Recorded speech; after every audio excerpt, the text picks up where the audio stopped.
امریکہ اور اسرائیل کا غزہ سے متعلق ایک خوفناک منصوبہ سامنے آ گیا ہے، جسے ٹرمپ کے 12 پوائنٹس کہا گیا ہے، یا اسے کہہ دیں کہ یہ ابراہیم ایکارڈ ہے، جس سے اس پہ گفتگو ہو رہی ہے، اس پہ بحث ہو رہی ہے اور سب اس پہ بات کر رہے تھے۔ اب پہلے سے ابراہیم ایکارڈ کا نام دیا گیا تھا، اب اس کو تھوڑا تبدیل کر کے ڈونلڈ ٹرمپ امریکی صدر نے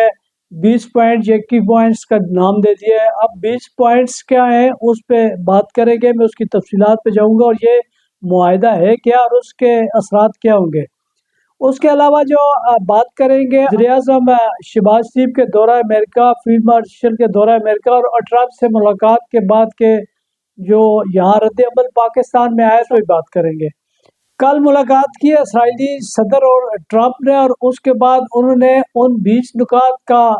بھی ذکر کیا ہے جس کے تحت یہ سیٹ اپ کیا گیا، جسے جنگ بندی کا نام دیا گیا ہے۔ یہ ان بے خبر لوگوں کے لیے یہ خبر آئی ہے سامنے جو یہ بار بار کہہ رہے تھے کہ بڑا زبردست کامیاب دورہ رہا ہے ہماری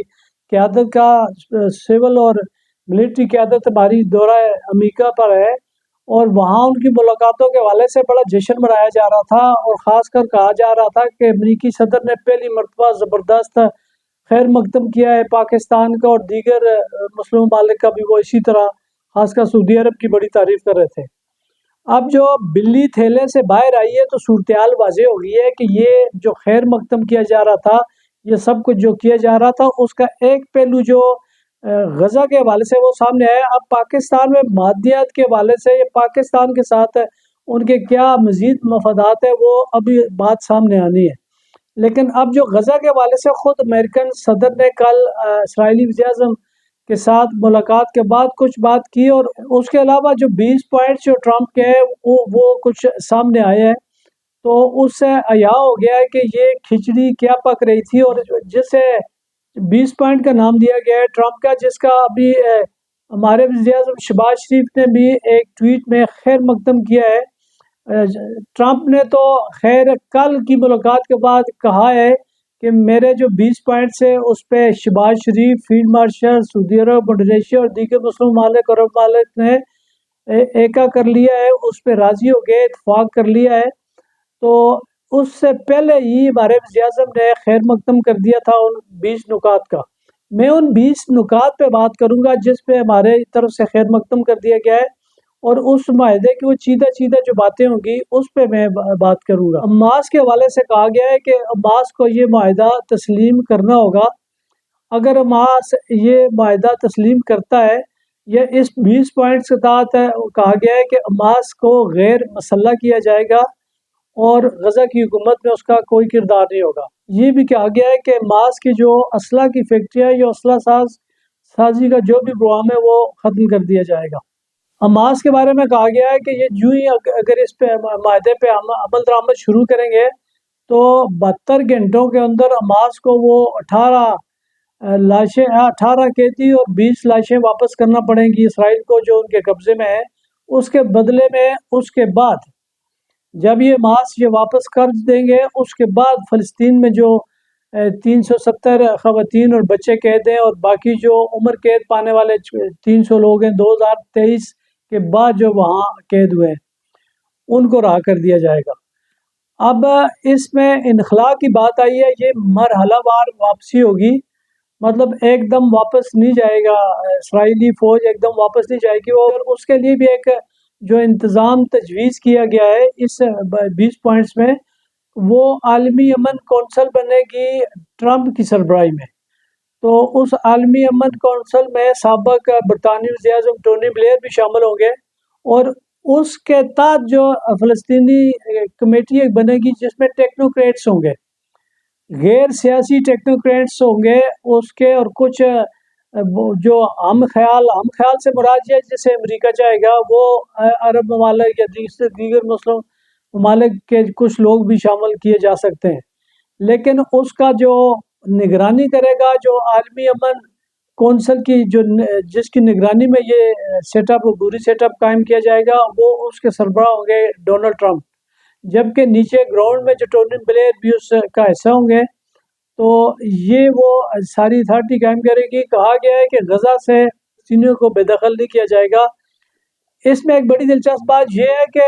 عرب ممالک کو اس پوائنٹس میں کس طرح شامل کیا گیا ہے۔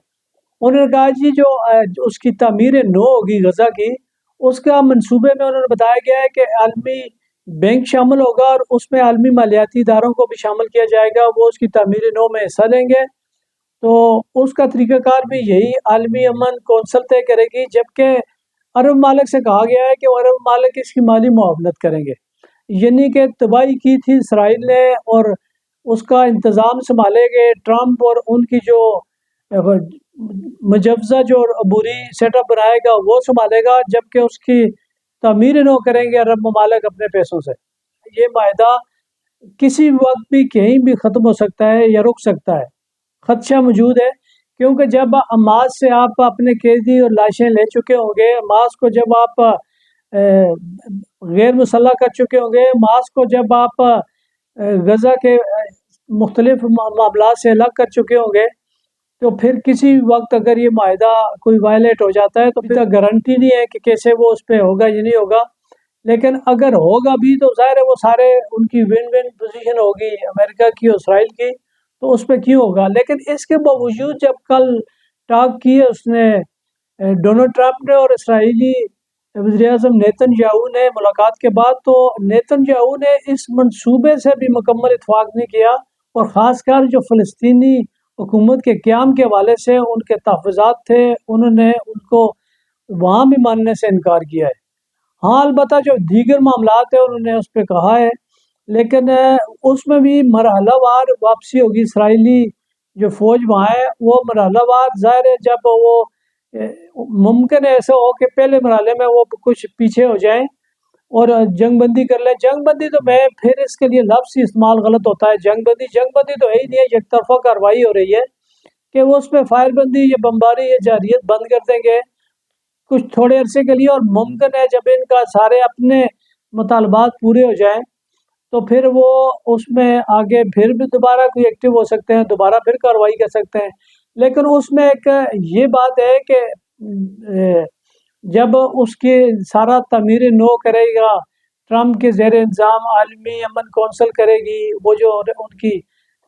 کٹھ پتلی سی فلسطینی کمیٹی بنائی جائے گی، وہ سارا کام کرے گی، تو وہ کام جو کرے گی آپ دیکھ لیں ہماری جو باقی دنیا کی مسلم ریاستوں میں جو ان کی کٹ پتلی حکومتیں ہوتی ہیں، وہ جب پوری حکومت ان کے پاس ہوتی ہے اس کے باوجود اپنی مرضی سے نہیں چل سکتے، لیکن جب پوری حکومت ادھر پاس ہونے کے بجائے، میں اس کی مثالیں ہمارے سامنے ہیں، مصر میں، پاکستان میں یا مختلف ممالک میں ہم دیکھ چکے ہیں کہ وہ ان کے جو زیر اثر ممالک ہوتے ہیں ان کی حکومتیں چلتی رہتی ہیں، لیکن وہ جو فیصلے ہوتے ہیں وہ امریکن زیر اثر ہوتے ہیں۔ تو اب اگر فلسطینی ایسی غیر سیاسی عبوری سیٹ اپ بن جاتا ہے جس کا سربراہی اوپر ٹرمپ کے پاس ہوگی، تو وہ کیا فیصلے کرے گی؟ ظاہر وہ اپنے مفادات کے فیصلے کریں گے۔ تعمیر نو میں وہی کمپنیاں کام کریں گی، انٹرنیشنل کمپنیاں کام کریں گی جو ان کے مفادات وابستہ ہیں۔ تو اب البتہ یہ جو عربوں سے شامل کیا گیا تو خرچہ دیں گے عرب، وہ فائدہ اٹھائیں گے وہ، اور فلسطینیوں کو کیا ملے گا؟ فلسطینیوں کو اس کے حوالے سے اب تعمیر نو یا ایڈ مل جائے گی، ان کو جو بحالی کے پروگرام میں شامل کر لیا جائے گا، اور جب ان کو غیر مسلح کر دیا جائے گا، جبکہ اس کی برعکس باقی کوئی فائدے ان کو نہیں ملنے والے، نہ کوئی اس طرح کی گارنٹی ہے۔ اور یہ جو منصوبہ پیش کیا جا رہا ہے یا مجوزہ منصوبہ ہے، یہ کوئی فوری راتوں رات مکمل ہونے والی بات بھی نہیں ہے۔ اس پہ سب سے بڑی بات جو اتفاق ہونا تھا، اب جب اتفاق کر لیں گے مسلم ممالک، پاکستان سمیت دیگر مسلم ممالک، عرب ممالک اس پہ اتفاق کر لیں گے، تو ایک نقطے پہ امریکہ یا اسرائیل ان کو باندھ لے گا۔ اب اس کے مطابق وہ چلیں گے آگے۔ اب اس سے جو انحراف کرے گا ان کے اس مجوزہ منصوبے سے، تو وہ اسے وائلیشن کا نام دیں گے، اور وہ جو کریں گے وہ تو سارے وہ اس منصوبے میں لکھ چکے ہیں، ان کے مفادات جو ہیں لکھے لکھائے آئیں گے، تو وہ تو اس کے مطابق کریں گے۔ اس کے علاوہ ٹرمپ نے ایک اور بات کی ہے۔ ٹرمپ نے کہا ہے کہ یہ منصوبہ اگر ایران تسلیم کرتا ہے تو اچھی بات ہے، انہوں نے کہا خیر مقدم کریں گے، لیکن اگر انہوں نے کہا کہ یہ جو ایران کو گولان کی پہاڑیوں پہ جو اسرائیلی خود مختاری ہے وہ بھی تسلیم کرنی پڑے گی۔ تو اب اسی ملاقات میں، اسی ٹاک میں اسرائیلی وزیر اعظم نے یہ دھمکی بھی لگائی ہے کہ اگر حماس یہ منصوبہ قبول نہیں کرتا تو حماس سے پھر ہم نمٹ لیں گے، ہم ان کو پھر سزا دیں گے۔ اب حماس کو جو سزا دیں گے ظاہر ہے اس میں امریکہ بھی شامل ہوگا۔ تو جب یہ ساری مسلم ممالک نے اس پہ اتفاق کر لیا ہے تو پھر اب کیا ہم یہ سمجھیں کہ مسلم ممالک یہ جو سزا دینے چلے ہیں، اگر حماس اس کی بات نہیں مانتا، یہ اس مجوزہ معاہدے پہ نہیں آتا، یا وہ حماس کو سزا دیتے ہیں یا ایران کو سزا دیتے ہیں، تو کیا یہ پھر بات مان لی جائے کہ ہم نے جو اتفاق کر لیا اس پہ، تو ہم اسی اتفاق پہ قائم رہیں گے کہ ٹھیک ہے جی آپ نے کہا تھا، انہوں نے نہیں بات مانی، آپ حق بجانب ہے، آپ کارروائی کریں ان کے خلاف۔ تو اب ساری وہ خدشات،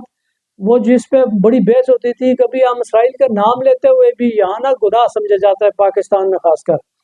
تو اس طرح تو ہمیں تو الزام لگا کے کہا جاتا ہے کہ وہ اسرائیلی ایجنٹ ہے جی، وہ جو کسی پہ بھی ہم نے تنقید کرنی ہو تو ہم اس پہ الزام لگا دیتے ہیں، یہ تو اسرائیلی ایجنٹ ہے، تو یہ تو اسرائیل کے لیے کام کرتا ہے۔ اب وہ جو شمع جنیجو کا ایک معاملہ زیر بحث ہے سوشل میڈیا پہ، جو پاکستانی وفد کا حصہ تھی، سارا کردار اس نے ملاقاتوں میں ادا کیا، اس نے اسپیچ وزیر اعظم کی لکھی اور سرکاری وفد میں شامل تھی، لیکن اس کے باوجود اب جب اس کے سابقہ کوئی ٹویٹ سامنے آیا یا اس کا جو مائنڈ سیٹ پرانا جو لوگوں کو پہلے پتہ تھا، بعض لوگوں کو بعض کو نہیں پتہ تھا، جب سامنے آیا کہ وہ تو اسرائیل کی ساتھ تعلقات کی ہمیشہ سے بغاوت کرتی رہی ہے، تو اب اس سے ڈسٹنس کرنے کی کوشش کی ہے، ڈسٹنس نہیں کیا بلکہ ڈسٹنس کرنے کی کوشش کی ہے۔ وزیر دفاع نے اس سے لا تعلقی کا اظہار کیا، وزارت خارجہ نے اس سے لا تعلقی کا اظہار کیا، اور یہ لا تعلقی جو وزیر دفاع کر رہے ہیں، وزیر خارجہ نے نہیں کی، اس کے ساتھ وزیر اعظم نے اس سے لا تعلقی کا اظہار نہیں کیا، یہ دونوں نے کیا، ابھی وزیر دفاع کر رہے ہیں۔ یہ جو موقف اپنایا جا رہا ہے وزیر دفاع کی طرف سے، یہ بھی ایک پیش بندی ہے، اس کو آپ یہ نہیں کہہ سکتے کہ وہ ہوگا۔ یہ پیش بندی اس بات کی ہے کہ کل ان کے ہاتھ سے معاملات جب نکل جائیں گے، جب یہ معاملہ الٹ ہو جائے گا جس پوائنٹس پہ وہ ایگری کر رہے ہیں، تو کل پھر مسلم لیگ نون کو کم از کم اف اینڈ بٹس کے لیے یہ جواز مل جائے گا وزیر دفاع کا، کہ وزیر دفاع نے تو دیکھیں نا اس وقت بھی معاملہ سے لا تعلقی کا اظہار کیا تھا، وہ عدم اعتماد کا اظہار کیا تھا، تو یہ وہ بری انتظام کیا جا رہا ہے کہ وزیر دفاع سے ذرا باتیں کی جائیں، وزیر دفاع اس پہ ذرا اس طرح کا موقف اپنائیں کہ وہ مزاحمت کر رہے ہیں، وہ اس بات پہ اسرائیل کے ساتھ مزاحمت پہ قائم ہے، فلاں فلاں۔ رد عمل کو سنبھالنے کے لیے وزیر دفاع ابھی سے یہ کام کر رہے ہیں کہ ہم نے تو اس پہ اسرائیل پہ نہیں آ رہے، آپ نہیں آ رہے، لیکن وہ جو 20 پوائنٹس کا جو ٹرمپ کا منصوبہ ہے اس کا وزیر اعظم نے خیر مقدم کر دیا ہے، اس کا پورا ٹویٹس کیا ہے، اس کے پوائنٹس کا کچھ ریفرنسز بھی دیے ہیں اس پہ۔ آج کل ٹرمپ نے اعلانیہ کہہ دیا ہے میڈیا ٹاک میں کہ ہمارے اسی 20 پوائنٹس پہ وہ فیلڈ مارشل نے بھی اتفاق کر لیا ہے، وزیر اعظم نے اتفاق کر لیا ہے۔ یہ وہ معاہدہ ہے جس پہ پاکستان میں اسرائیل کے ساتھ اس ابراہم اکارڈ کو کہہ کے ڈرایا جاتا تھا مختلف حکمرانوں کو، مختلف حکومتوں کو، کہ یہ اسرائیل کو تسلیم کرنے جا رہے ہیں، یہ اسرائیل کو تسلیم کرنے جا رہے ہیں۔ اور یہ دیکھا جائے پوائنٹس انہوں نے غزہ چیک بندی یا اس کا نام دیا ہے، لیکن یہ گریٹر اسرائیل ہی کا یہ منصوبہ ہے۔ جب ظاہر ہے آپ دیکھیں نا کہ جب حماس کو غیر مسلح کر دیا جائے گا، ایک اتھارٹی بنے گی، ٹرمپ کی زیر نگرانی بنے گی، جہاں وہ فوجیں جو انٹرنیشنل سیکورٹی فورسز تعینات ہوں گی، وہ انٹرنیشنل سیکورٹی فورسز بھی ظاہر ہے وہ امریکہ کی یا ان کی مرضی سے ہی بنے گی، وہ پاکستان یا سعودی عرب کے کہنے سے نہیں بنے گی، وہ انٹرنیشنل فورسز جو وہاں بنے گی۔ اس کے بعد جو پولیس کو کہتے ہیں کہ وہاں ٹریننگ دے گی، وہ ٹریننگ کون دے گا؟ وہ بھی انٹرنیشنل فورسز جو وہاں انضام بنے گا وہی پولیس کو ٹرین کریں گے، اور وہ پولیس کو ٹرین کیا کریں گے آئندہ کے لیے اسی طرح کے مظاہروں یا اس طرح کے معاملات سے نمٹنے کے لیے مقامی پولیس کو ٹرین کریں گے۔ فورس نام کی تو ظاہر ہے وہاں آپ چھوڑیں گے نہیں، کیونکہ اب وہ تو اسے لڑنے کے قابل تو چھوڑیں گے ہی نہیں۔ اور اس کے علاوہ ایک اور بڑا ایک اسی منصوبے میں جو ایسا انہوں نے ایک لکھا ہوا ہے کہ ایک اس طرح کا کوئی سیٹ اپ بھی بنایا جائے گا کہ جہاں اسرائیلیوں اور فلسطینیوں کے جو برین واشنگ کی جائے گی، جو ان کے ایک دوسرے کے خلاف ذہن بنے ہوئے ہیں، ان کو ذرا کم کیا جائے گا، جو دشمنی کے ذہن ہیں ان کو کم کیا جائے گا اور امن کی طرف لایا جائے گا۔ اب کیا ہے اس میں سارے جو اگریشن ہے، اس کی جو در اندازی ہے، اس کی جارحیت ہے وہ ساری تو اسرائیل کی طرف سے، فلسطینی کون سا غزہ کی طرف یا اس کی طرف جنگ کر رہے ہیں یا اس طرح کوئی اگریشن کر رہے ہیں. تو یہ ساری صورتحال آپ سارے جو اس کے 20 پوائنٹس دے دیں، مجوزہ 20 پوائنٹس ٹرمپس کے ہیں، وہ کسی بھی صورت مسلم ممالک یا پاکستان کے حق میں نہیں جاتے. جنگ بندی کہہ رہے ہیں، جنگ بندی تو کیا ہے؟ جنگ بندی تو جنگ ہی نہیں ہو رہی، تو جنگ بندی کہاں سے ہو رہی ہے؟ اب صرف جارحیت روکنے والی بات ہے. اب جنگ بندی تو وہ ہوتی ہے جو ایران کے ساتھ اس کی ہو گئی تھی اسرائیل کی، وہ کیسے ہو گئی تھی؟ فوری ہو گئی تھی، راتوں رات ہو گئی تھی. وہ اس لیے ہو گئی تھی کہ اس میں ایران جواب دے رہا تھا، اسرائیل میں تباہی ہو رہی تھی، اسرائیل کا نقصان ہو رہا تھا. تو اس میں جب انٹرنیشنل کھلاڑی بیچ میں شامل ہوئے تو فوراً راتوں رات اس میں جنگ بندی ہو گئی. اور جب غزہ کی جنگ بندی کی بات ہو رہی ہے تو اس کے لیے مہینوں سالوں کا پروجیکٹ بنایا جا رہا ہے. مرحلہ وار فوج واپس جائے گی، اس طرح پہلے ہوگا، پھر غیر مسلح کیا جائے گا، پھر نیچے گراؤنڈ میں تعمیر نو ہوگی، پھر اس کے بعد یہ سارا یہ اس طرح کے کھچڑی پکا کے ایک لانگ منصوبہ بنایا گیا ہے تاکہ پہلے ابھی ٹرمپ ہوں گے، ٹرمپ نہیں ہوں گے تو کوئی اور امریکن صدر آ جائے گا، اسی عالمی امن کونسل کے سربراہ انہی کے پاس رہے گی. اسی طرح ٹونی بلیئر زمین پہ کام کرتے رہیں گے، مقاصد ان کے پورے ہوتے رہیں گے. اسرائیل جس طرح چاہے گا اسی طرح ہوگا. اور اسرائیل کی یہ دھمکی اس کے باوجود موجود ہے کہ وہ حماس کے خلاف کارروائی بھی کرے گا. وہ تو کارروائی کی کیا ہوتا ہے، بہانہ بنائیں گے وہ کسی وقت بھی، ان کے پاس تو یہ کسی وقت بھی موقع پہ بہانہ بنائیں گے اور کارروائی کر سکتے ہیں. تو یہ سارے صورتحال پاکستان کے عوام کے ساتھ وہ جشن بناتے پھر رہے تھے کہ یہ دورہ بڑا زبردست دورہ کامیاب ہو گیا ہے وزیر اعظم کا. تو آپ دیکھ لیں یہ جو جتنے بھی شجرے ممنوعات ہے پاکستان کی خارجہ پالیسی وہ سارے ایکسیپٹ ہو گئے ہیں. اب جو سارے ایکسیپٹ ہو گئے ہیں تو یہ صورتحال تب سامنے آ رہی ہے جب آپ جشن منا رہے ہیں. اور یہ اتفاق وزیر اعظم نے یا فیلڈ مارشل نے اس وقت ٹرمپ کے 20 نکات سے کر لیا جب پیچھے پاکستان کی نام نہاد جمہوریت کی پارلیمنٹ کے وہ خبر بھی نہیں ہے. اس جمہوریت کی جو پیچھے پارلیمنٹ پاکستان میں کام کر رہی ہے، اسلام آباد میں کام کر رہی ہے، پورا سیٹ اپ بنایا ہوا ہے جمہوری کے نام پہ، اس کو پتہ بھی نہیں ہے. ان کو پتہ بھی نہیں ہے کہ امریکہ میں کیا ہو رہا ہے، کیا ایکسیپٹ ہو رہا ہے، کس معاہدوں پہ ایگری کیا جا رہا ہے. تو یہ ہماری جمہوریت ہے اور یہ ہمارے طرف سے فیصلے 2 بندے گئے ہیں، 2 بندے وہاں فیصلے کر رہے ہیں. پارلیمنٹ کو پتہ نہیں ہے، عوام کی مرضی اس میں شامل نہیں ہے، عوام سے پوچھا نہیں گیا، اس پہ کوئی بحث نہیں ہوئی. یہ جو 20 پوائنٹ سے پاکستان میں آ کے ڈسکس نہیں ہوئے، میڈیا پہ کوئی اوپن فورم پہ لوگوں کو اس پہ قائل کرنے کی کوشش نہیں کی، کسی سے رائے لینے کی ضرورت نہیں ہے، رائے عامہ ہموار کرنے کی ضرورت نہیں ہے. مطلب اگر ان 2 بندوں نے اتفاق کر لیا ہے تو پاکستان نے اتفاق کر لیا ہے. اب ہے کوئی مائی کا لال تو سامنے آ کے بات کرے کہ ہم نہیں مانتے، تو پھر وہ نمٹ لیں گے اس سے کہ آپ کیسے نہیں مانتے، ہم تو وہاں بات کر رہے ہیں. تو پارلیمنٹ کون ہوتی ہے اب اس سے اختلاف کرنے والی؟ جو وزیر اعظم اور فیلڈ مارشل وہاں سے اتفاق کر رہے ہیں، تو یہ اسی طرح ہوگا. اب آگے اس میں کیا پاکستان کا فائدہ ہوگا، اس میں عرب ممالک کا کیا فائدہ ہوگا، فلسطینیوں کی تقدیر آگے کیسے لکھی گئی ہے ٹرمپ کے ہاتھوں وہ 20 پوائنٹ پہ، تو یہ تو آنے والا وقت بتائے گا. لیکن بڑے حیرت کی بات ہے، اب جو فائدے نقصان ہوا فلسطینیوں کا ہوا، جو تباہی ہوئی، نسل کشی ہوئی، وہ فلسطینیوں کی ہوئی، غزہ میں ہوئی. اس وقت سارے مسلم ممالک جو ابھی فیصلے میں شامل ہو رہے ہیں، یہ سارے مسلم ممالک وہاں تماشائی بنے رہے. کسی کو نہ وہاں جانے کی اجازت ہوئی تھی، نہ کسی نے حمایت کی، نہ کسی کی اس طرح عملی مدد کی، بلکہ مذمتی قراردادیں اپنے گھروں میں بیٹھے، اپنے اپنے ملکوں میں بیٹھے مذمتی قراردادیں پاس کرتے رہے، وہ وہاں شہید ہوتے رہے. اب جب وہاں ایک فائدے والا کام شروع ہو رہا ہے، اب فائدے والا کہہ رہے ہیں نا، تعمیر نو کیا ہوگا؟ اس میں مختلف انٹرنیشنل کمپنیاں آئیں گی، ان کو ٹھیکے ملیں گے، ان سے وہ فائدہ اٹھائیں گے. اب جو ڈونرز دیں گے، پیسے دیں گے، وہ ڈونر سے ان کو نوکریاں ملیں گی. وہی مختلف ممالک کے جو یہ بوری کونسل یا بوری سیٹ اپ بنا رہے ہیں، وہ بوری سیٹ اپ میں کون ہوگا؟ امریکہ، برطانیہ، جو مغربی ممالک اور شاید چند عرب ممالک بھی ہوں. تو یہ سارے اس میں آئیں گے، وہ سب تعمیر نو کے نام پہ جو نوکریاں ملیں گی، پیسے ملیں گے، ٹھیکے ملیں گے، ان کو ہوگا، اور وہ کام بھی سارا ان کی مرضی کو ہوگا. تو ہماری شہداء کی ایک لمبی فہرست ہوگی جو شاید 60,000 سے اوپر ہے، 70,000 سے اوپر ہو گئی ہوگی یہ فلسطینیوں کی. تو اس وقت مسلم ممالک نہیں تھے، لیکن جب اب دوسرا مرحلہ شروع ہو گیا ہے، اب وہ ساری حماس کی قیادت کو شہید کر چکے ہیں. تو اب وہ سمجھتے ہیں کہ اب یہاں اپنے مرضی کے سیٹ اپ بنا سکتے ہیں.